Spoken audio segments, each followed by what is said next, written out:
ವಜ್ರದ ಮಾಣಿಕ ನಂದಿ ಹಂದಿ ನಂದಿ ಹೇಳಿ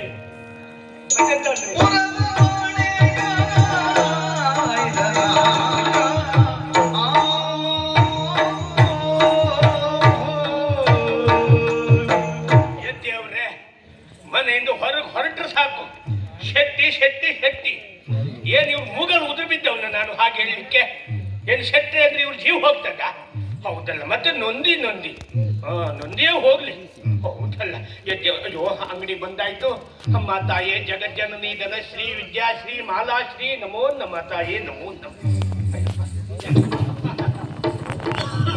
ಯಜ್ಜವ್ರೆ ಸ್ವಾಮಿ ನಮ್ ಪರಿಚಯ ಆಯ್ತಾ ಯಜ್ಜವ್ರೆ ಆಡು ಮುಟ್ಟದೆ ಇರುವ ಸೊಪ್ಪಿಲ್ಲ ನಮ್ ಪರಿಚಯ ಇಲ್ಲದೆ ಇರೋ ಜನ ಇಲ್ಲ ಗೊತ್ತುಂಟ ಅಷ್ಟು ದೊಡ್ಡ ಜನ ಅಂದ್ರೆ ದೇಹದಲ್ಲ ಈ ದೊಡ್ಡ ಇದ್ದೆ ಅಂತ ಹೇಳಿದ್ದಲ್ಲ ಜನವೇ ದೊಡ್ಡವರು ವ್ಯಕ್ತಿತ್ವವೇ ದೊಡ್ಡದು ಅಂತ ಹೇಳಿದ್ದು ಅಯ್ಯೋ ಯಜ್ಜವ್ರೆ ನಾನ್ ಯಾರು ನಮ್ಮ ಮನೆ ಎಲ್ಲಿ ಅಂತ ನೀವ್ಯಾರೋ ಮನುಷ್ಯರ ಹತ್ರ ಕೇಳುದು ಬೇಡ ನಮ್ಮೂರಿನ ಮಣ್ಣ ಹತ್ರ ಕೇಳಿದ್ರು ನಮ್ಮ ಮನೆಯಲ್ಲಿ ಅಂತ ತೋರಿಸ್ತದೆ ಗೊತ್ತುಂಟ ಹೌದೌದು ಬೇಕಿದ್ರೆ ನಮ್ಮ ಮನೆ ಎಲ್ಲಿ ಅಂತ ನೀವು ಮಣ್ಣಲ್ಲಿ ಕೇಳಬೇಕು ಅಂತ ಆದ್ರೆ ನಿಮ್ಮ ಕೈಯಲ್ಲಿ ಒಂದಿಷ್ಟು ಹುಡಿ ಮಣ್ಣನ್ನು ಹಿಡ್ಕೊಳ್ಳಿ ಹುಡಿ ಮಣ್ಣನ್ನು ಹಿಡ್ಕೊಳ್ಬೇಕು ಆ ಹುಡಿ ಮಣ್ಣನ್ನು ಹೀಗೆ ಕೈಯಿಂದ ಬಿಡಬೇಕು ಬಿಡುವ ಸಂದರ್ಭದಲ್ಲಿ ಗಾಳಿ ಎನ್ನುವುದು ನಮ್ಮನೆ ಬದಿಗೆ ಹೋಗ್ಬೇಕು ಆಗ ನೀವು ಮಣ್ಣು ಹತ್ರ ನಮ್ಮನೆಯಲ್ಲಿ ಅಂತ ಕೇಳಿ ಮಣ್ಣು ನಮ್ಮನೆಯೇ ತೋರಿಸ್ತದೆ ಗೊತ್ತುಂಟ ಮತ್ತೆ ಅಷ್ಟು ದೊಡ್ಡ ಜನ ಸ್ವಾಮಿ ನಂದಿ ಶ್ರೇಷ್ಠಿಗಳು ಅಂದ್ರೆ ನಾವೇ ಅಯ್ಯೋ ಹೊಂದಿ ಅಲ್ಲ ನಂದಿ ನಂದಿ ನಂದಿ ಶ್ರೇಷ್ಠಿಗಳು ಅಂದ್ರೆ ನಾವೇ ಸ್ವಾಮಿ ಹೌದೌದು ನೋಡಿ ಇದೆಲ್ಲ ಉಂಟಲ್ಲ ಯಾರ್ದು ಅಂತ ಮಾಡ್ಕೊಂಡ್ರಿ ಇದೆಲ್ಲ ನಮ್ಮದೇ ಹೌದೌದು ಕೋಲ್ ಕಾಣ್ತಾ ಉಂಟಲ್ಲ ಅಡಿಕೆ ತೋಟ ನಮ್ದೇ ಹೌದೌದು ಅಲ್ಲಿ ಕಾಣ್ತಾ ಉಂಟಲ್ಲ ಮನೆ ನಮ್ದೇ ಅದು ನಮ್ದೇ ಓಲ್ ಕಾಣ್ತಾ ಉಂಟಲ್ಲ ಗದ್ದೆ ಅದು ನಮ್ದೇ ಅಲ್ಲಿ ಉಂಟಲ್ಲ ಕೊಟ್ಟಿಗೆ ಹಿಂದೆ ಅದು ನಮ್ದೇ ಎಲ್ಲ ನಮ್ದೇ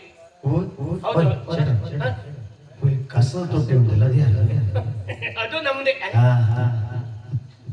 ನಮ್ದೇ ಇದ್ದವರೆಲ್ಲ ಕಸ ಹಾಕುದಲ್ಲೇ ಅಷ್ಟೇ ಅದ್ರಲ್ಲಿ ಒಣ ಕಸ ಬೇರೆ ಹಸಿ ಕಸ ಬೇರೆ ಉಂಟು ಅದು ನಮ್ದೇ ಇದೆಲ್ಲ ಏನ್ ಮಾಡುವ ಹೇಳಿ ಇದೆಲ್ಲ ಏನು ಯಾರ್ದು ಅಪ್ಪ ಅಮ್ಮ ಮಾಡಿಟ್ಟದ್ದಲ್ಲ ಯಾವುದು ಪಿತ್ರಾರ್ಜಿತ ಅಲ್ಲ ಪಿತ್ರಾರ್ಜಿತ ಯಾವುದು ನಿಮ್ಮ ಎದುರಿಗೆ ಕಾಣ್ತಾ ಉಂಟಲ್ಲ ಈ ಶರೀರ ಇದೇ ನನ್ನ ಅಪ್ಪನ ದೇಣಿಗೆ ಬಿಟ್ಟರೆ ಮತ್ತೆ ಎಂತ ಇಲ್ಲ ಇದೆಲ್ಲ ಸ್ವಯಾರ್ಜಿತ ಸ್ವಾಮಿ ನಾವೇ ಕಷ್ಟಪಟ್ಟು ಸಂಪಾದನೆ ಮಾಡಿದ್ದು ಗೊತ್ತುಂಟ ಹೌದೌದು ಏನು ಒಂದೇ ಸಾರಿ ಇಷ್ಟು ದೊಡ್ಡ ಅಂಗಡಿ ಕಟ್ಟಿದ್ದಲ್ಲ ನಾನು ಇಂಥ ದೇವಭೂತ ಅಂಗಡಿ ಉಂಟಲ್ಲ ಇದನ್ನ ಮಾಡ್ಲಿಕ್ಕೂ ಎಷ್ಟು ಒದ್ದಾಟ ಹೋರಾಟ ಮಾಡಿದ್ದೆ ಗೊತ್ತುಂಟ ತಲೆಗೆ ತಲೆ ಒಡೆದ ಹಾಗೆ ಮಾಡಿದ್ದು ಅಂತಲ್ಲ ಹಾಗಲ್ಲ ಪ್ರಯತ್ನ ಪಟ್ಟು ಕಷ್ಟಪಟ್ಟು ಬುದ್ಧಿವಂತಿಕೆಯಲ್ಲಿ ಸಂಪಾದನೆ ಮಾಡಿದವ ಗೊತ್ತುಂಟ ಹೌದೌದು ಮೊದಲು ನೋಡಿ ಎಲ್ಲೋ ಸಂತೆಯಲ್ಲಿ ಬೀಳು ಲಿಂಬೆ ಹಣ್ಣು ತಗೊಂಡೋಗಿ ಮಾರಾಟ ಮಾಡಿದೆ ಲಿಂಬೆ ಹಣ್ಣೆ ಮಾರಾಟ ಮಾಡಿದ್ದಲ್ಲ ಅದಕ್ಕೆ ಯಾರ್ದು ಅಂಗಡಿ ಎದುರಿಗೆ ರೂಪ ತಂದು ಹಾಕಿ ಮತ್ತೆ ಯಾರ ಹತ್ರ ಸಕ್ಕರೆ ತಂದು ಒಂದು ಪಾನಕ ಮಾಡಿ ಮಾರ್ದೆ ಅದನ್ನೇ ಸ್ವಲ್ಪ ಬಂಡವಾಳ ಮಾಡ್ಕೊಂಡು ಈಗ ದಾರಿ ಬದಿಗೊಂದು ಸಣ್ಣ ಅಂಗಡಿ ಮಾಡಿದೆ ಯಾರೂ ಮಾತಾಡ್ಲಿಲ್ಲ ಹಾಗೆ ಆ ದಾರಿ ಬದಿ ಅಂಗಡಿಯಲ್ಲಿ ಮಳೆಗಾಲ ಬರ್ತದೆ ಸುತ್ತಲೂ ಒಂದು ಗೋಡೆ ಮಾಡಿದೆ ಯಾರೂ ಮಾತಾಡ್ಲಿಲ್ಲ ಹಾಗೆ ಆ ಗೋಡೆ ದೊಡ್ಡ ಮಾಡಿದೆ ಯಾರೂ ಮಾತಾಡ್ಲಿಲ್ಲ ಅದೇ ನಮ್ಮ ಅಂಗಡಿ ಅಂತ ಆಯ್ತು ಯಾರೂ ಕೇಳಲಿಕ್ಕೆ ಬರ್ಲಿಲ್ಲ ಅಲ್ಲಿ ಧರ್ಮಕ್ಕೊಂದು ಜಾಗ ಅಂಗಡಿ ಆಯ್ತಾ ಇಲ್ವಾ ಈ ನಮ್ಮ ಅಂಗಡಿ ಒಳಗೆ ಏನು ಬೇಕು ಏನುಂಟು ಏನುಂಟು ಏನಿಲ್ಲ ಏನುಂಟು ಏನಿಲ್ಲ ಏನುಂಟು ಏನಿಲ್ಲ ಎಲ್ಲ ಉಂಟು ಸ್ವಾಮಿ ಅಕ್ಕಿ ಉಂಟು ಅವಲಕ್ಕಿ ಉಂಟು ಸಕ್ಕರೆ ಉಂಟು ಗೋಧಿ ಉಂಟು ಜೋಳ ಉಂಟು ಕಡಲೆ ಬೇಳೆ ಉಂಟು ಹೆಸರು ಬೇಳೆ ಉಂಟು ಶೇಂಗಾ ಬೇಳೆ ಉಂಟು ಸಾಸಿವೆ ಉಂಟು ಕೊತ್ತಂಬರಿ ಜೀರಿಗೆ ಮೆಣಸು ಹುಣಸೆ ಹಣ್ಣು ತೆಂಗಿನೆಣ್ಣೆ ಒಳ್ಳೆಣ್ಣೆ ಹಳ್ಳೆಣ್ಣೆ ಹುಟ್ಟಲು ಹೊಟ್ಟೆಗೆ ಹಾಕುವ ಎಣ್ಣೆಗೂ ನಮ್ಮ ಅಂಗಡಿಯಲ್ಲಿ ಸಿಗ್ತದೆ ಇದು ಪಕ್ಕದ ನೆನಪಾಯ್ತು ನಿಮಗಲ್ಲ ಸಣ್ಣ ಸಣ್ಣ ಗೂಡು ಅಂಗಡಿ ಎಲ್ಲ ದೊಡ್ಡ ದೊಡ್ಡ ಅಂಗಡಿ ಆದ್ದೆ ಹಾಗೆ ಗೊತ್ತುಂಟೆ ನಿಮಗೆ ಇಷ್ಟೆಲ್ಲ ಸಂಪಾದನೆ ಮಾಡ್ಕೊಂಡಿದ್ದೆ ಸ್ವಾಮಿ ಏನ್ ಮಾಡುವ ಹೇಳಿ ಎಷ್ಟಿದ್ರೆ ಏನು ಹೊಟ್ಟೆ ಒಳಗೊಂದು ಕುರ್ಕುರಿ ಕುರ್ಕುರಿ ಹೊಟ್ಟೆ ಒಳಗೆ ಹೌದು ಕುರ್ಕುರಿ ಸ್ವಾಮಿ ಕುರ್ಕುರಿ ಸಂಕಟ ಸಂಕಟ ಯಾರ ಹತ್ರ ಹೇಳ್ಕೊಡು ನನಗೊಂದು ಮದುವೆನೂ ಆಯ್ತಾ? ನಿಮ್ಗೂ ಹಾ, ಆಶ್ಚರ್ಯ ಅಲ್ಲ? ಹೌದು, ನಂಗೆ ಆಯ್ತು. ಮದ್ವೆ ಆದ್ಮೇಲೆ ಒಂದು ಮಗಳಾದ್ಲು. ಹೌದೌದು. ಆ ಮಗಳಿಗೆ ಅಲೋಲಿಕ್ಕೆ ಅಂತ ಹೆಸರಿಟ್ಟೆ. ಹಾ, ಅವಳಿಗೆ ಬೆಳೆದು ಬೆಳೆದು ದೊಡ್ಡವಳಾಗಿದ್ದಾಳೆ. ದೊಡ್ಡವಳಾದವಳು ಪ್ರಾಯಕ್ಕೆ ಬಂದಿದ್ದಾಳೆ. ನಿಮ್ಮ ಮಗಳು? ಹೌದು, ನೋಡ್ಲಿಕ್ಕೆ ಬಹಳ ಚಂದಿದ್ದಾಳೆ.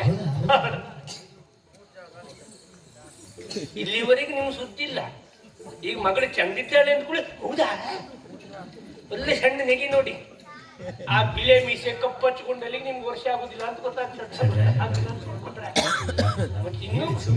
ಇನ್ನು ಮಗಳು ಚಂದಿದ್ದಾಳೆ ಅಂತ ಹೌದಾ? ಹೌದು ಸ್ವಾಮಿ.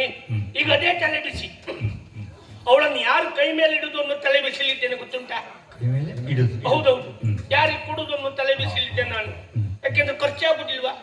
ಇಷ್ಟು ವರ್ಷ ಸಂಪಾದನೆ ಮಾಡಿದ್ದೆಲ್ಲ ಅವಳು ಮದುವೆಗೆ ಆಗ್ಬಿಟ್ರೆ ಮುಂದೆ ಏನು ಗತಿ ಅಂತ ಯೋಚನೆ ಮಾಡ್ತಾ ಇದ್ದೇನೆ ನಾನು. ಹಾ, ಇರ್ಲಿ ನೋಡುವ, ಯಾರು ಸಿಕ್ಕಬಹುದು, ಅವ್ರ ತಲೆ ಮೇಲೆ ಹಾಕುವ ಅನ್ನೋ ಯೋಚನೆ ಇದ್ದೆ, ಅವ್ರ ಕೈ ಮೇಲೆ ಇಡುವ ಅಂತ ಹೇಳಿ. ದೇವ್ರೆ, ನೋಡ್ರ ಸ್ವಾಮಿ, ಇಷ್ಟು ವರ್ಷ ಆಗದೆ ಇದ್ದಷ್ಟು ವ್ಯಾಪಾರ ನನ್ನ ಅಂಗಡಿಲಿ 2-3 ದಿನದಿಂದ ಆಗ್ತಾ ಉಂಟು. ಯಾಕೆ ಏನು ಅಂತ ನೋಡ್ತೆ, ಅಂಗಡಿ ಇದ್ದದ್ದೆಲ್ಲ ಕೊಡ್ತದ್ದಲ್ಲ ನಾನು. ಏನು ವ್ಯಾಪಾರ, ಏನು ವ್ಯಾಪಾರ? ಯಾಕೆ ಗೊತ್ತಾಯ್ತಾ? ಓಲ್ ಕಟ್ಟೆ ಮೇಲೆ ನೋಡಿ ಒಬ್ಬೊಬ್ಬನು ಕುತ್ಕೊಂಡಿದ್ದಾನೆ. ಅವನು ಅಲ್ಲಿ ಕುತ್ಕೊಂಡಾಗಲೇ ನನ್ನ ಅಂಗಡಿಲಿ ಇಷ್ಟು ವ್ಯಾಪಾರ ಆಯ್ತು ಅಂದ್ರೆ, ಅವೆಲ್ಲಾರು ನನ್ನ ಅಂಗಡಿಗೆ ಬಂದ್ರೆ ಇನ್ನೆಷ್ಟು ವ್ಯಾಪಾರ ಆಗ್ಬೋದು ಅಲ್ಲ? ಹೌದೌದು. ಹಾಗಾಗಿ ಅವನ್ನೇ ಮಾತಾಡ್ಸುವ ಇದು.